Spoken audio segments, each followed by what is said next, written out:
اور بھی 2-3 لوگ تھے، لیکن جو ایک کلپ وائرل ہوا وہ فضا علی کا تھا، جس میں وہ یہ بات کر رہی ہیں بشرا بیگم صاحبہ کے حوالے سے، شاید کچھ تنقیدی بات چل رہی تھی، اور کچھ لوگوں کا یہ خیال ہے کہ جی عمران خان صاحب کو اگر ایسی کوئی باپردہ خاتون سے محبت ہے، وہ ان کی اہلیہ ہیں، وہ ان کو پسند کرتے ہیں، یا ان کے جذبات اور ان کے علم سے اور ان کے مکتبہ فکر سے اگر وہ متاثر ہیں، تو اس کا مطلب یہ ہے کہ وہ اگر کل کو دوبارہ وزیر اعظم بنتے ہیں یا وہ کوئی بڑی پوسٹ پر آئیں گے، تو کہیں نہ کہیں وہ ان تمام جو ان کے نظریات ہیں ان کو امپلیمنٹ کر دیں گے یا کرنے کی کوشش کریں گے. تو کچھ اس طرز پہ وہ بات ہو رہی تھی.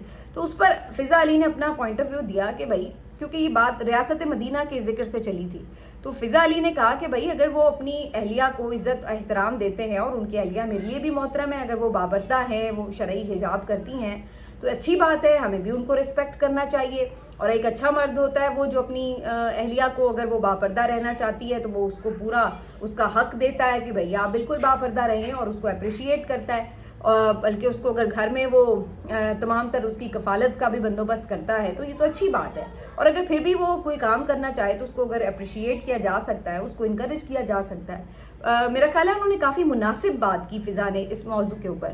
جبکہ دوسری جانب جو جناب جواد احمد صاحب تھے یا سہیل وڑائی صاحب تھے، ان کا نقطۂ نظر کچھ اس طرح سے تھا کہ جی ایسا کوئی شخص جو کوئی اتنا زیادہ باپردہ خاتون سے متاثر ہے، تو اس کا مطلب یہ ہے کہ وہ کل کلا کو آ کر ان کے نظریات کے مطابق قانون سازیاں بھی کرے گا، امپلیمنٹیشنز بھی کرائے گا. تو وہ جو ہے وہ اس سے یعنی ان کا خیال یہ تھا کہ وہ زیادہ اسلامائزیشن کی طرف جو ہے معاملہ چلا جائے گا، جو میں نے ان کے نظریے سے سمجھا ان کی گفتگو سے.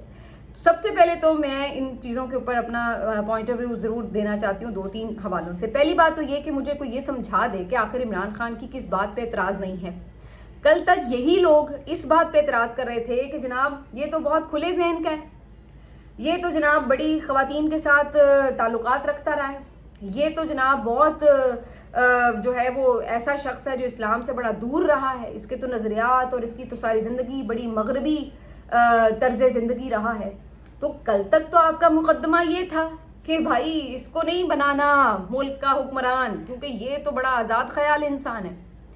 آج آپ کو ایک دم سے اب اس بات پہ اعتراض ہو گیا ہے کہ نہیں جی یہ تو بڑا کوئی اسلامسٹ قسم کا بندہ ہے، اور اس کی تو بیگم بھی بڑی شرعی حجاب کرتی ہے، تو یہ تو ساری خواتین کو پتہ نہیں ٹوپی والے برقعے پہنا دے گا، تو یہ تو بڑا کوئی طالبان کے نظریات کا حامی ہو گیا ہے، یا اس طرح کی کوئی مطلب. آپ پہلے یہ طے کر لیں کہ آپ اس کو کیا سمجھتے ہیں، اور جو تنقید کا رخ ہے وہ کوئی ایک بنا لیں کہ یا تو یہ ثابت کر رہے ہوں کہ وہ بڑا آزاد خیال ہے، اور یا پھر وہ یہ ثابت کر رہے ہوں کہ جناب یہ بڑا کوئی تنگ نظر ہے، یا کوئی بڑا کوئی. ویسے تو میں نہیں سمجھتی کہ اگر کوئی اسلام کے پوائنٹ آف ویو سے بات کر رہا ہے تو وہ کوئی تنگ نظر شخص ہے. یہ آپ نہیں کہہ سکتے کہ اگر کوئی یہ سمجھتا ہے کہ خواتین اگر باحجاب ہیں، یہ ان کی اگر اپنی چوائس ہے، اچھی بات ہے کہ وہ اپنے طور پر اگر کوئی باحجاب رہنا چاہتا ہے تو اس کی چوائس ہے، تو اس میں کوئی تنگ نظری کی بات تو نہیں ہے، یہ تو عین اسلامی بات ہے، تو اس میں کیا پرابلم ہے.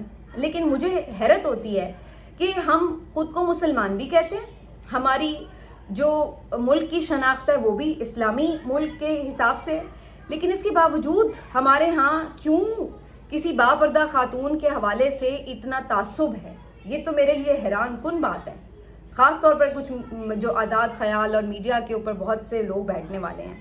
مطلب اگر آپ کسی ایسے بندے کو غلط کہتے ہیں کہ جو کسی کے لباس پر اعتراض کرتا ہے کہ جی اگر وہ کوئی باحجاب نہیں ہے خاتون، اس کے اوپر اعتراض کرتا ہے، آپ اس پہ اعتراض کرتے ہیں، چلیے ٹھیک ہے، تو اسی طرح آپ کا بھی اعتراض ناجائز ہے اگر آپ کسی باحجاب خاتون پر اعتراض کریں. اور یہ میں آج آپ کو بڑا کلیئرلی بتا دوں کہ مجھے اس بات کا بہت تیزی سے یقین ہو چلا ہے کہ بشرا بی بی صاحبہ کے حوالے سے بھی جو ایک بہت زیادہ آپ کو تعصب نظر آتا ہے نا میڈیا کے لوگوں میں، اس کی ایک وجہ یہ ہے کہ ان کا باحجاب ہونا، ان کا بہت زیادہ اسلامی جو طرز زندگی ہے اس کی طرف رجحان ہونا، دین کی طرف رجحان ہونا، یہ ایک بہت بڑی وجہ ہے جو ان کو جس کو بہت زیادہ انہوں نے نیگیٹو طریقے سے استعمال کیا. پہلے اس کو انہوں نے جادوگری اور ان تمام عملیات اور جنوں پریوں کی داستانوں کے ساتھ جوڑا، اس کے بعد اس چیز کو انہوں نے اس چیز سے بھی جوڑا کہ جناب یہ تو پیری فقیری تھی، یہ تھا وہ تھا، اور اس کے بعد ابھی بھی اس چیز کے اوپر اس بات پہ بھی اعتراض ہے کہ جی اگر وہ باحجاب ہیں تو پتہ نہیں عمران خان تو پورے پاکستان کی خواتین کو برقع پہننے پہ پابند کر دے گا یا کوئی پابندیاں لگا کے کوئی ایسی قانون سازی کر دے گا. بھئی اگر اس نے ایسا کرنا ہوتا تو اس نے پہلے کیوں نہ کر لیا جب اس کو موقع ملا. انہوں نے یہ ضرور بات کی کہ بھئی جو جس کے اوپر ان پہ بہت تنقید بھی ہوئی تھی کہ جی یہ تو ریپ وکٹمائزیشن والے جو والا کیس آئے تھے اس کے اوپر انہوں نے جو بات کی اس کے اوپر بڑا اعتراض بھی ہوا. لیکن کہنے کا مقصد یہ ہے کہ ان اسلام کے حوالے سے جو بشرا بی بی صاحبہ کے جو بھی اپنی ذاتی زندگی ہے تو یہ ان کا حق ہے کہ وہ اگر دین کے قریب ہیں یا وہ اپنی زندگی پردے میں رہ کے گزارنا چاہتی ہے تو آپ لوگوں کو اس سے کیا تکلیف ہے. مجھے تو آج تک یہ سمجھ نہیں آئی کہ ان کی اس بات کے اوپر کیوں اعتراض ہوتا ہے. اس کے علاوہ بھی یہ دیکھیے بڑے تھرڈ کلاس قسم کے کامنٹس کرتے رہے ہیں. جب ایون وہ لانگ مارچ بھی لیڈ کر رہی تھیں اس وقت بھی کتنے تھرڈ کلاس قسم کے کامنٹس کیے گئے ہیں ان کے پردے کے حوالے سے اور چیزوں کے حوالے سے. تو یہ بہت شرمناک بات ہے. بہرحال کیا کہا جا سکتا ہے کہ یہ ہم لوگ کیوں تنگ نظری دکھاتے ہیں ایسی خواتین کے حوالے سے جو باحجاب ہوں. کیوں اس طرح کی چیز ہمارے معاشرے میں یہ پنپ رہی ہے جو کہ بڑا خوفناک رجحان ہے. کیا ہم کوئی یعنی لادین قسم کی ریاست ہے کہ ہمیں کسی سے پرابلم ہے کہ جی وہ حجاب کیوں کر رہا ہے. مجھے میری جو ایک بہن ہے ان کا تعلق رہا ہے کچھ تھوڑا سا پڑھنے پڑھانے اور درس و تدریس سے, مطلب میں اسکول ایجوکیشن وغیرہ کے حوالے سے بات کر رہی ہوں. تو وہ مجھے بتانے لگیں کہ ایون ان کے اسکول سسٹم میں جہاں پہ وہ یعنی ٹیچرز ٹریننگ کا کام کرتی رہی ہیں وہاں پر انہوں نے یہ چیز آبزرو کی کہ ٹیچرز کو ہائر کرتے ہوئے بھی پرنسپلز کو اس بات پہ اعتراض ہوتا تھا کہ جناب کوئی ایسی خاتون ہاں ہائر کریں ہم جو باحجاب ہو, کیونکہ انہیں لگتا تھا کہ ان کے نظریات جو ہیں وہ زیادہ کچھ دین کی طرف ہو جائیں گے. تو مجھے یہ سن کے بڑی حیرت ہوئی, میرے لیے بڑا شاکنگ تھا کہ یہ کیوں ہے. اگر آپ کے لیے کوئی ایسی خاتون قابل قبول ہے جس کو آپ یہ سمجھتے ہیں کہ وہ اگر کوئی اپنے ماڈرن ڈریسنگ کر رہی ہے تو آپ کے لیے اگر وہ آپ سمجھتے ہیں کہ یہ اس کا حق ہے تو پھر جو حجاب کر رہی ہے اس کا بھی وہ حق ہے. اس میں کیا پرابلم ہے کہ آپ کو وہ جو ہے خاتون جو حجاب کر رہی ہے وہ آپ کے لیے ناقابل قبول ہو رہی ہے. تو یہ بڑی عجیب و غریب صورتحال میں نے آبزرو کی ہے. تو بہرحال شو کوئی بھی ہو اس میں عمران خان صاحب ڈسکس ہوتے رہے ہیں تو یہ اپنے آپ کو ایک بیوقوفانہ طور پر سمجھ لیجئے کہ بیوقوف بنانے کی بات ہے. کسی کیا کہنا چاہیے کہ وہ کیا کہتے ہیں احمقوں کی جنت میں رکھنے کی بات ہے. اگر اپنے آپ کو آپ یہ تسلیاں دیں کہ جی وہ سامنے سے غائب ہو گیا منظر جبکہ وہ پہاڑ کی صورت میں آپ کے سامنے کھڑا ہوا ہے.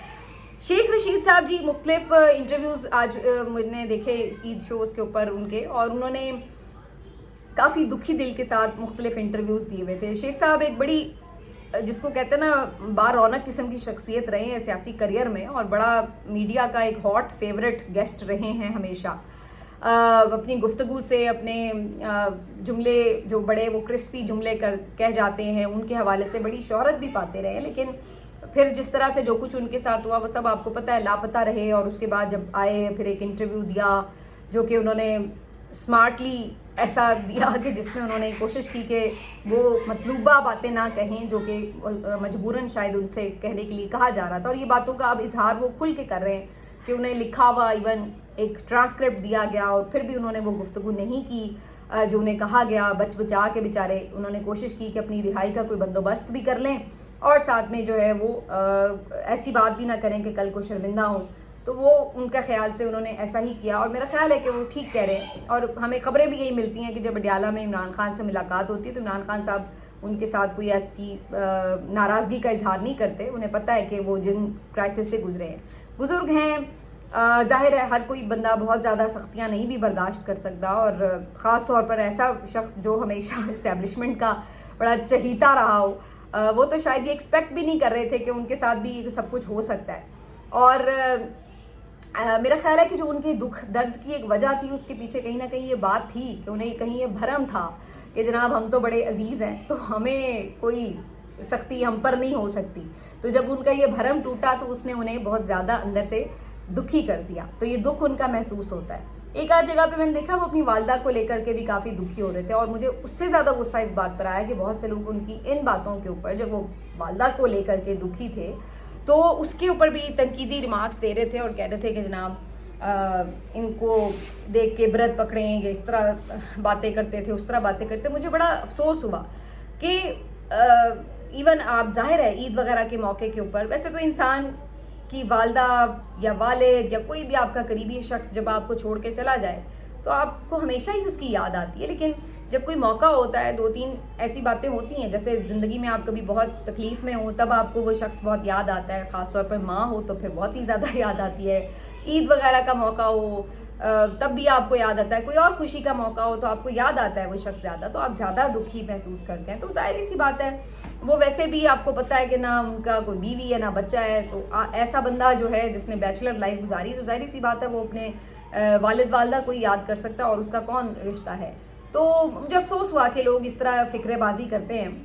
یہ میرا خیال ہے کہ یہ جس کو کہتے ہیں نا کہ ہم بالکل انسینسٹیو ہو جاتے ہیں، تو یہ کچھ اس قسم کی صورتحال ہے. تو بہرحال شیخ صاحب کے لیے جو ہے وہ دیکھ کے ہوا بھی، دل برا بھی ہوا. لیکن دوسری طرف میں دیکھ رہی تھی کہ آئی جی پنجاب ڈاکٹر عثمان جو ہیں وہ ضلع شاہ صاحب کے گھر گئے ہوئے تھے. ضلع شاہ آپ کو یاد ہوگا وہ ملنگ سا آدمی جو عمران خان کا ورکر تھا اور جس کو سائن لوگ کہتے ہیں عام زبان میں، اور جس کی موت ایک پراسرار موت بنا دی گئی. لیکن زیادہ امکان یہی ہے کہ وہ پولیس کسٹڈی میں شہید ہوا اور اس کی ایک میڈیکل رپورٹ بھی سامنے آئی تھی جس میں اس کے اوپر تشدد بھی ثابت ہو رہا تھا. بعد میں یہ الگ بات ہے کہ پنجاب پولیس نے یہ کہا کہ نہیں جی یہ تو کار ایکسیڈنٹ میں فوت ہوا ہے، اور وہ کار ایکسیڈنٹ بھی جو ہے وہ خود جو کار ہے وہ پی ٹی آئی کے کسی رہنما کی تھی اور یہ کر کے اس کو پتہ نہیں کدھر سے کدھر معاملے کو لے گئے. لیکن جہاں پہ ویڈیوز آتی ہیں تو ہم دیکھ سکتے ہیں کہ جب پولیس اس کو پکڑ کے لے کے جا رہی تھی تو وہ ٹھیک تھا بالکل، اور اس کے بعد جب اس کی لاش ملی تو وہ کافی یعنی زخموں سے چور لاش تھی. تو اس پہ اس کے جو مرنے پہ دکھ تھا وہ بہت لوگوں کو ہوا، کیونکہ ایسے جو لوگ ہوتے ہیں اسپیشل قسم کے وہ ظاہر ہے ہر انسان ان کے لیے ہمدردی رکھتا ہے. تو عمران خان صاحب بھی کئی مرتبہ اس کا ذکر کرتے ہیں، پی ٹی آئی کے اور لوگ بھی اکثر اس کا ذکر کرتے ہیں اور بڑے دکھی ہو جاتے ہیں. تو یہ جو آئی جی پنجاب ہیں یہ اس سے پہلے بھی اس کے گھر جا چکے ہیں اور اس عید پہ بھی گئے. تو بہت سے لوگ یہ بات کر رہے تھے، ڈسکس ہو رہی تھی یہ بات کہ آخر کیا وجہ ہے. ویسے بھی بہت سے لوگ کار حادثوں میں بھی شہید ہو جاتے ہیں اور بھی طرح شہید ہو جاتے ہیں، لیکن وہ ہر کسی کے گھر تو نہیں جا رہے ہوتے. کیا وجہ ہے کہ بار بار ضلع شاہ کے گھر جا رہے ہوتے ہیں؟ تو بہت سے لوگ یہ خیال کرتے ہیں کہ کہیں ایسا تو نہیں ہے کہ کوئی احساس ہے کسی جرم کا یا کوئی پچھتاوا ہے جو آئی جی پنجاب صاحب جو ہیں کہیں پہ بار بار اس کے گھر پہنچ جاتے ہیں. کیوں آخر آپ کو یہ ضرورت محسوس ہوتی ہے؟ بھئی اگر تو میرا خیال ہے کہ وہ صرف ان کی فیملی ممبرز کو کنسول کرنے جا رہے ہیں تو تب بھی یہ اچھا جیسچر ہے کہ چلیے آپ ان کے فیملی ممبرز کو کنسول کرنے، ان کو تسلی دینے چلے جاتے ہیں. لیکن سوال یہ ہے کہ آپ ان کے فیملی ممبرز کو تسلی خالی خلی باتوں سے دینے جاتے ہیں؟ پکڑیے نا اس کے قاتل کو، کس نے قتل کیا اس کو؟ کسی وجہ سے تو وہ مرا ہے نا، طبعی موت تو نہیں مرا. تو خالی آپ جا کے طفل تسلیاں نہ دیں، ان کے قاتل پکڑ کے ان کے حوالے کریں اور پھر کارروائی کر کے بتائیں کہ جناب یہ آپ کے جو معصوم بچے کا قاتل ہے وہ یہ شخص ہے. تو یہ ایک بڑا عجیب و غریب صورتحال ہے، ان یوزول ہے، ایسا عام طور پہ دیکھا نہیں جاتا. بہرحال آخر میں تھوڑی سی بات کریں گے جی اکنامک صورتحال کے حوالے سے. 2-3 فگرز میرے ساتھ میں شیئر کر لوں آپ کے ساتھ جو میں نے دیکھے. پہلی بات تو یہ کہ میں نے خود بھی آپ سے یہ کہا کہ میری آبزرویشن تھی کہ اس دفعہ قربانی کافی کم ہوئی ہے اور جانور بہت زیادہ منڈی میں باقی بچ گئے، نہیں خرید و فروخت ہو سکی اس طرح. تو یہ تو میری ایک اپنی پرسنل اسیسمنٹ تھی. اب اس کے اوپر کچھ فگرز بھی آ رہے ہیں اور اس کے مطابق تقریباً 30% قربانی جو ہے وہ کم ہوئی ہے اس مرتبہ پاکستان میں، اور بہت سے جانور جو ہیں وہ واپس گئے ہیں منڈیوں سے. تو یہ بیسکلی اس بات کا ثبوت ہے کہ لوگوں کی قوت خرید کم ہوئی، غربت ہوئی اور لوگوں کے لیے جانور خریدنا مشکل ہوئے. اور یہ بھی اس بات کا ثبوت ہے کہ مہنگائی بھی ہوئی، جانوروں کی قیمتیں زیادہ ہوئیں تو وہ لوگ جو قربانی کرنا بھی چاہتے تھے شاید ان کی دسترس میں نہ رہا اور وہ نہیں کر پائے. تو یہ دونوں باتیں جو ہیں وہ اس سے ثابت ہوتی ہیں. اس سے حکومت کے دونوں صورتوں میں دعوے غلط ہوتے ہیں. تو یہ کہ مہنگائی کم ہوئی یہ دعویٰ بھی غلط ہوتا ہے ثابت، اور دوسرا کہ جی ترقی ہو رہی ہے، ترقی ہو رہی ہوتی تو پھر آپ کی اکنامک ایکٹیویٹی بڑھتی ہے، لوگ زیادہ جانور خریدتے، زیادہ لوگ قربانی کرتے، ہم دیکھتے زیادہ شاپنگز ہوتی. لیکن یہاں پر ہم الٹا رجحان دیکھ رہے ہیں. تو یہ اکنامک ایکٹیویٹی نہیں ہوئی یا ہم کوئی ترقی نہیں کر رہے. جھوٹے دعوے نہ دکھائیں آپ لوگوں کو. ابھی میں زراعت کا بھی دیکھ رہی تھی، بتائیے چل رہا ہے کہ 2200 بلین کا نقصان صرف گندم میں ہوا ہے. کپاس میں اتنا نقصان ہوا ہے کہ اس دفعہ ایسٹیمیٹ ہے کہ $2 ارب کی صرف کپاس آپ کو باہر سے منگوانی پڑ جائے گی اپنی ضروریات پوری کرنے کے لیے. اب آپ اندازہ لگائیے $1 ارب جو آپ IMF سے قرض لیتے ہیں اس کے لیے آپ کو کتنی سخت شرائط جو ہے وہ برداشت کرنا پڑتی ہیں. اور دوسری طرف آپ یہ جو ہے صرف اس لیے کہ جی آپ کی ناقص پالیسیز ہیں اور آپ نے کسانوں کا جس کو کہتے ہیں ستیہ ناش کر دیا, اس کی وجہ سے صورتحال یہ ہے کہ اب آپ کے جو معیشت کے دعوے ہیں ان کے اوپر مزید بوجھ پڑے گا. جب آپ کو گندم باہر سے اب منگوانی پڑے گی کیونکہ کرائسس ہوگا, کیونکہ گندم اس دفعہ کم پیدا ہوئی, اور اس کے علاوہ آپ کو کپاس باہر سے منگوانی پڑے گی, تو یہ سارا بوجھ کس پہ آ رہا ہے؟ آپ کے زر مبادلہ کے ذخائر پر, جب آپ کو اپنے پیسوں کے عوض جو ہے وہ خود خریدنی پڑے گی باہر سے چیزیں. دوسرا, صرف یہی نہیں کہ ملکی خزانے پہ یہ بوجھ آئے گا, بلکہ جو لوگ اس پورے کرائسس میں کروڑوں کسان بدحال ہوئے ہیں ان کے بارے میں کیا خیال ہے, وہ کدھر جائیں گے, وہ آپ کے بارے میں کیا سوچ رکھ رہے ہیں.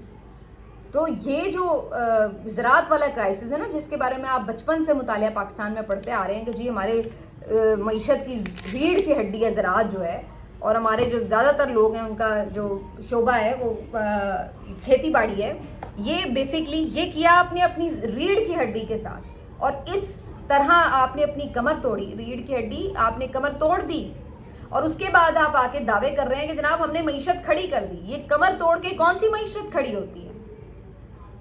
یعنی اب آپ اندازہ لگائیے کہ ایک طرف آپ نے زراعت میں یہ حال کیا اور دوسری طرف آپ نے جو یہ بیچارے جانور وغیرہ بڑے کرتے ہیں, غلہ بانی کرتے ہیں, یہ سارے پالتے ہیں, ان کو جو آپ نے نقصان پہنچایا, اور اس کے بعد آپ اندازہ لگا لیجیے کہ ان تمام دونوں چیزوں کی وجہ سے جو آپ کی ان سے آگے پروڈکٹس بنتی ہیں اس کی وجہ سے آپ نے صنعت کو بھی نقصان پہنچا دیا. اب جب صنعت کو نقصان پہنچا تو آنورڈس کیا ہوگا؟ جو آپ, کیونکہ صنعتیں جب چلتی ہیں پروڈکٹس بنتی ہیں, پھر پروڈکٹس جو ہیں وہ آ کے مارکیٹ میں آتی ہیں تو پھر تجارت ہوتی ہے. تو اب آنورڈس کیا ہوگا؟ جب صنعت متاثر ہوگی تو پھر آگے تاجر بھی متاثر. تو یوں آپ نے ایک پورا سرکل چلا کر پوری جو آپ کی بزنس ایکٹیویٹی ہے اس کا ستیہ ناش کر دیا. اور جو تنخواہ دار طبقہ ہے وہ تو پہلے ہی رو رہا ہے, اس کے ساتھ تو جو آپ نے ظلم کیا ہوا ہے ٹیکسوں کی بھرمار کر کر کے, وہ تو ویسے ہی بیچارہ اٹھنے جوگا نہیں ہے. اور باقی جو ساری صورتحال ہے معیشت کی وہ میں نے آپ کو بتا دی. تو یہ آپ کے ملک کے ساتھ معیشت کے ساتھ ہو رہا ہے, اور جھوٹے دعوے کرنے میں یہ حکومت البتہ نمبر 1 ہے. ملتے ہیں آپ سے اگلے ویلاگ میں, اپنا خیال رکھیے, اللہ حافظ.